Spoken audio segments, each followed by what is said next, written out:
오늘은 우리가 경험할 수 있는 모든 기쁜 절기 중에서 가장 기쁜 날입니다. 예수님께서 이 땅에 태어나신 성탄절입니다. 오래간만에 우리 교회에 오신 분들 계시고 또 아마 처음 오신 분들도 계시고 많은 분들 또 온 교우들이 같이 예배드리게 되어서 기쁩니다. 이 시간에 우리 성탄을 축하하는 인사를 좀 같이 나눴으면 좋겠습니다. 옆에 있는 분들과 같이 성탄을 축하합니다. 또 영어를 잘하시는 분은 영어로 인사를 하시고요. 그리고 오늘은 여러 차례 성탄 인사를 해도 될 것 같습니다. 뒤에 있는 분들과 같이 인사를 하겠습니다. 메리 크리스마스.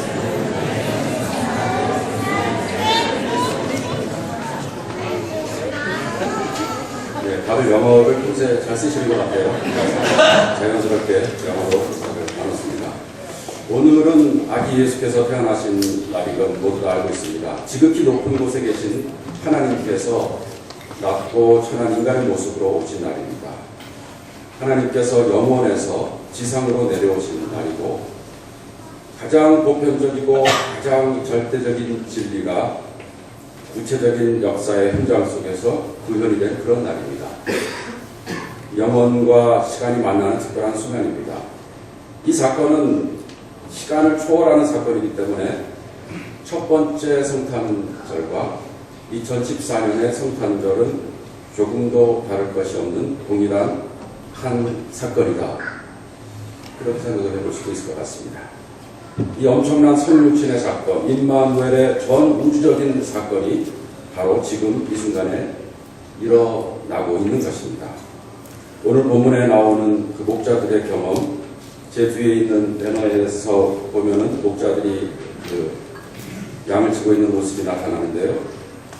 그 목자들이 경험하는 것이나 오늘 우리가 경험하는 것은 사실은 다른 것이 아니고 동일한 엄청난 사건인 것입니다. 성탄의 진정한 의미를 깨달을 때 오늘 우리가 드리는 예배는 정말 굉장히 중요하고 특별한 예배라는 것을 우리가 자각할 수 있습니다. 예수께서 태어나실 때의 역사적인 상황은 어땠습니까? 오늘 읽지는 않았지만은 누가복음 2장 1절을 보면은 아우구스투스 황제가 칙령을 내려서 온 세계가 호적 등록을 하게 되었는데 이렇게 당시의 상황을 소개하고 있습니다. 당시의 로마 황제는 온 세계를 통치하고 있는 신과 같은 존재였습니다. 그래서 온 세계가 황제의 명령에 의해서 호적 등록을 하게 되었다고 말합니다. 신으로 숭배받던 황제 그리고 그의 권력을 통하여서 유지되는 평화, 그것이 바로 팍스 로마의 평화였습니다. 호적 등록을 하는 이유는 다른 이유가 아니고 세금을 더 체계적으로 많이 받기 위해서였습니다. 로마 황제를 가장 정상으로 하여서 차례차례 획일적으로 위계 질서를 이루면서 온 세계가 질서 있게 운영이 되는, 겉으로 볼 때는 평화스러운 상황, 그것이 당시의 상황이었습니다. 이스라엘에 살던 사람들은, 종교 지도자들과 집권층들은 로마의 정권과 밀착하여서 큰 특권을 누리고 있었습니다. 그들의 최대 관심사는 기득권을 어떻게 하면 계속해서 유지하는가, 그것이 그들의 관심사였습니다. 그런 상황 속에서 예수님께서 태어나신 것입니다.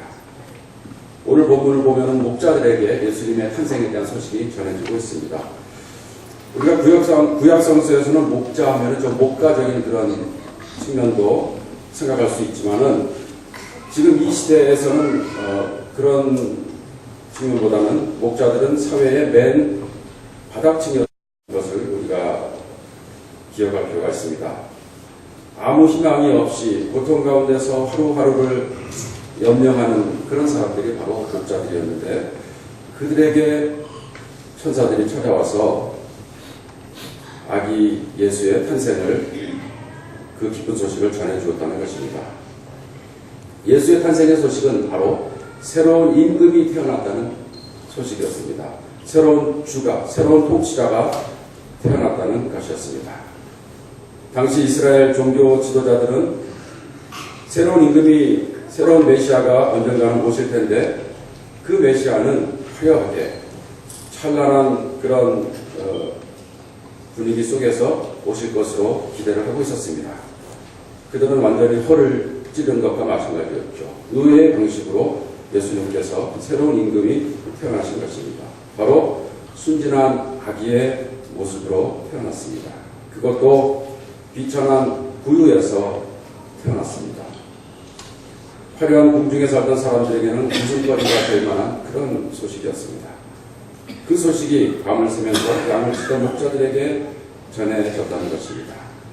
그리고 이 아기 예수의 탄생을 시작으로 하여서 새로운 통치가 이 땅에서 이루어진다고 선포를 하는 것이었습니다.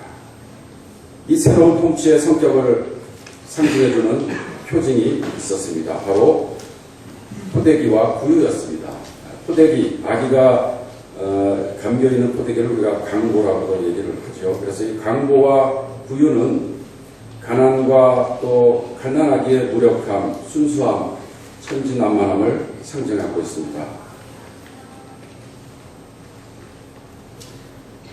당시에 많은 사람들은 로마의 절대적인 지상의 권력에 기대어서 이 지상에서 잘 살아보기 위해서 모든 사람들이 발버둥을 치던 때였습니다. 그런 때에 하나님은 하늘나라의 통치, 하나님의 나라의 통치를 시작하려고 하는데 그 통치의 방식은 무력이나 대단한 권좌가 아니고 포대기와 구유로 상징되는 그런 낮아심과 순수함이라는 것을 우리들에게 말씀을 해주고 있습니다. 천사들이 외치는 소리, 지극히 높은 곳에 계신 하나님께는 영광이요 땅에서는 기뻐하심을 입은 사람들 중에 평화로다. 이 말씀은 우리가 곰곰이 생각해보면 이렇게도 새겨서 그 뜻을 파악할 수 있을 것 같습니다. 지극히 높은 곳에 계시는 하나님께만 영광이고 땅에서는 하나님의 은혜를 입은 모든 사람들에게 평화로다. 새로운 임금 예수는 하나님만이 영광을 받으실 분이시고 다른 모든 인간은 하나님의 형상을 지닌 고귀한 존재로서 하나님의 사랑을 받으면서 평화스럽게 이 땅에서 살아야 한다는 것을, 그것이 바로 하나님 나라의 질서라는 것을 천사들이 우리들에게 선포하는 것입니다. 어떻게 보면 너무나도 자연스럽고 당연하고 쉬운 선포일 것 같습니다. 하나님께 모든 영광을 돌리고 오직 하나님만이 참된 신이고 우리 인간은 서로 부족하고 서로 평등하기 때문에 같이 평화스럽게 삶을 살아야 한다. 대단한 것이 아니고 바로 그것이 어떻게 보면 하나님께서 우리를 통하여서 이루고자 하는 하나님의 나라의 질서입니다. 너무나도 보편적이고 당연한 그런 질서이지만은 그러나 그런 소식이 현실 정치에서는 큰 충격을 주는 소식이었습니다. 그래서 마태복음에서는 헤롯 왕이 이 새로운 왕으로 오신 아기를 제거하기 위해서 수많은 유아를 학살하기도 했습니다. 결국 예수님은 그런 이유 때문에 십자가에서 소형을 당하시고 말았습니다. 오늘 우리는 로마의 평화 속에서 살고 있지도 않고 또 우리는 목자도 아닙니다. 그렇지만 예수님께서 태어나실 때의 상황과 오늘의 상황은 크게 다르지 않은 것 같습니다. 우리가 멀리 갈 필요도 없이 2014년 한 해 우리 사회를 생각해 봅시다. 많은 어두운 그늘 우리가 경험한 한 해였습니다. 세월호의 침몰을 통하여서 대변이 되는 우리 사회의 총체적인 문제점들 우리가 너무나도 잘 알고 있습니다. 소통이 부재하고 상식이 통하지 않고 계층 간의 대립, 양극화, 획일주의, 국가주의, 생명경시, 진리가 왜곡되고 무한 경쟁 속에서 모두가 힘들어하는 그런 사회가 되어버리고 말았습니다. 돈이 신이 되어서 돈을 위해서라면 어떤 것이라도 할 수 있는 그런 사회가 되어버리고 말았습니다. 하나님 자리에 아마 돈과 권력이 그 자리를 차지하고 그 영광을 돈과 권력이 독차지하는 그런 세계 질서가 우리 가운데 있습니다.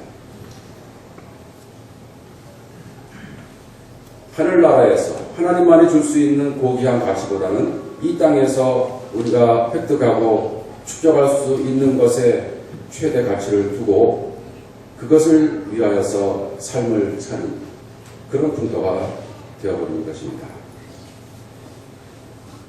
이 땅에서 우리가 이룰 수 있는 영광을 위해서 모두가 경쟁을 하고 있습니다.